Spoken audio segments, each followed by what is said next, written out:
Hey guys, how's it going? It's been a while since my last update.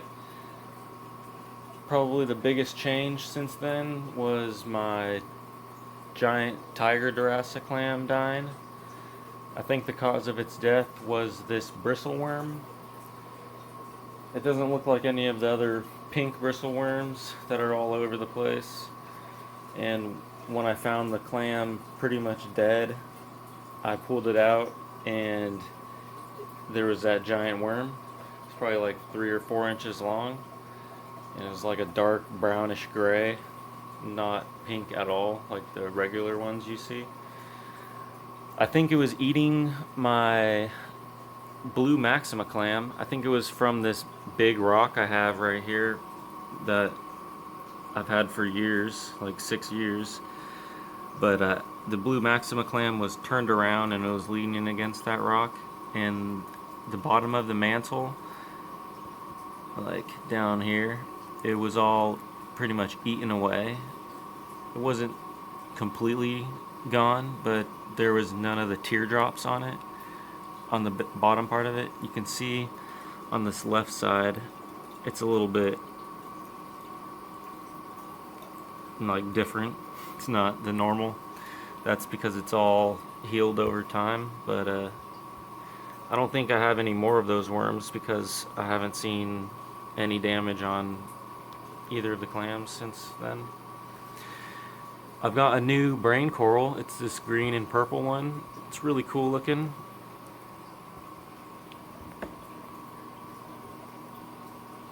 And it's doing really well. My other brain coral is doing really well also. Everything is growing really well.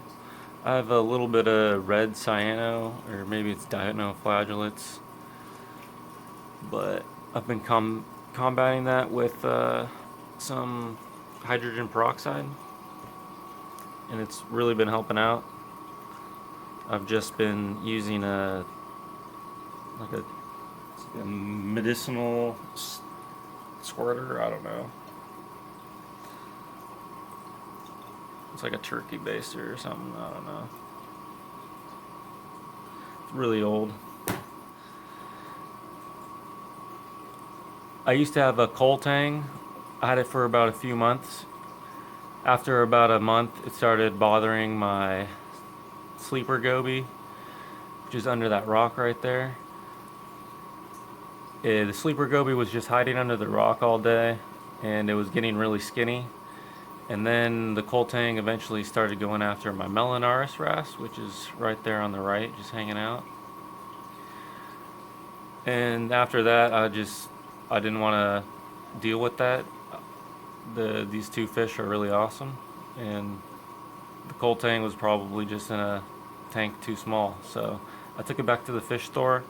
I caught it just by putting the net behind this rock back here, and I kind of just scared it behind the rocks and it just swam into the net. I actually caught my Melanaris wrasse first that way.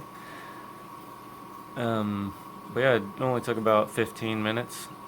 I had it down in my sump for about a day or two, and then I took it back to the fish store. Everything is doing really well though.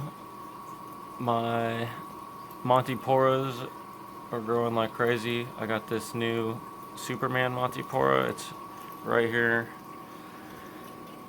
It fell over into my pulsing xenia, which is on that rock also, for one night, so it could have been like 8 hours or something. But it's doing really well since I've glued it down in that spot. I got a Miami Hurricanes chalice down here. It's growing really well. I've had it for a few months. I just broke this frog spawn piece off from the bottom side of this giant frog spawn I have. I'm thinking about breaking it into like half or something and trading it in. It's really big. It's got over 100 heads. This these, I don't know, 2 or 3 heads of eagle eyes hose I just broke off from this other rock that I had them on originally. One of my acans died. It was struggling for a really long time. It only had a few heads on it, and I think just, I don't know if it wasn't liking the flow. I don't know.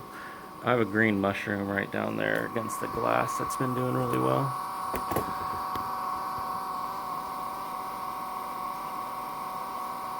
It it just got slid up against that rock or the glass a couple days ago. I don't have a whole lot of space with this giant frog spawn right here. I got this new 20-gallon high sump. It used to be a 10-gallon. I upgraded it whenever Petco was doing the dollar per gallon sale. I set up the baffles about the same as I had the other ones. My refugium actually ends up being the same width, but it's longer if you look at it from this way. I've got more space in my front chamber, which I've added this Marine Pure bio block. It's been in there for about a month, I think, and it looks like it's got some life on it. I've seen amphipods moving around inside the pores. It's really fragile, and I've broken into it a little bit. Like, I haven't broken it in half or anything, but just like putting it in there, you gotta be pretty careful. I've got Chaetomorpha in here. There's a chocolate chip sea star back there. I used to have a harlequin shrimp, but I think my brittle star ate it, so now it's just chilling down in my sump. Seems to be doing alright. And my brittle star is down in my first chamber somewhere. The sand down there is miracle mud. It's been in there since I got the sump about 3 months ago, and it's been doing pretty well. There's some Caulerpa prolifera in there, and I don't know if it's going sexual or if it's just dying off. There's not a whole lot in there. This light runs 24 hours a day. I think the Chaetomorpha is actually dying off a little bit too. I don't know if that's because the excess nutrients are going down, but you can see there's still this red cyano type stuff. I've got this media reactor with Phosgard in it. I just cleaned it all out a couple weeks ago. And I've got this same skimmer I've had for a very long time. It's the eShops PSK, hang on the back. It's like rated for 100 gallons or something. I've got this one LED light bulb over here. It's on my refugium. It's 9 watts. It's I got it off of eBay. It was like $10 or something. It was a Cree brand. It works really well.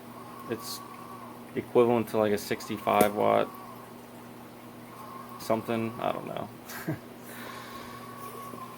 But since I got the new sump, everything's been doing really well. Oh, I forgot to mention this coral right here. It's like an acropora of some sort. It is a wild variety that my fish store had. It is looking really good. It's got a ton of new growth, and it looks awesome. This other acro that I have acquired, it is growing a little bit also. It's encrusted onto the rock, or the plug.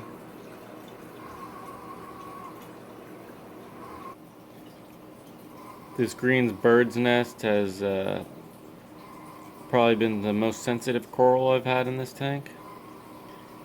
It dies off pretty frequently whenever my water gets a little bit poor quality, I'd say.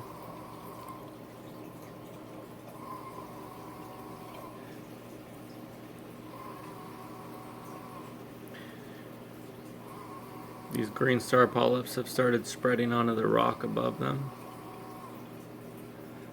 And it's also branching right there.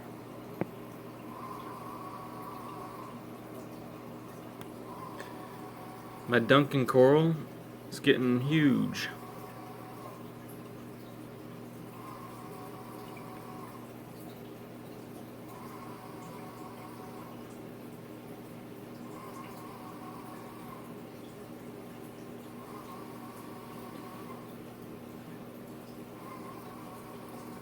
This brain coral has some awesome colors on it.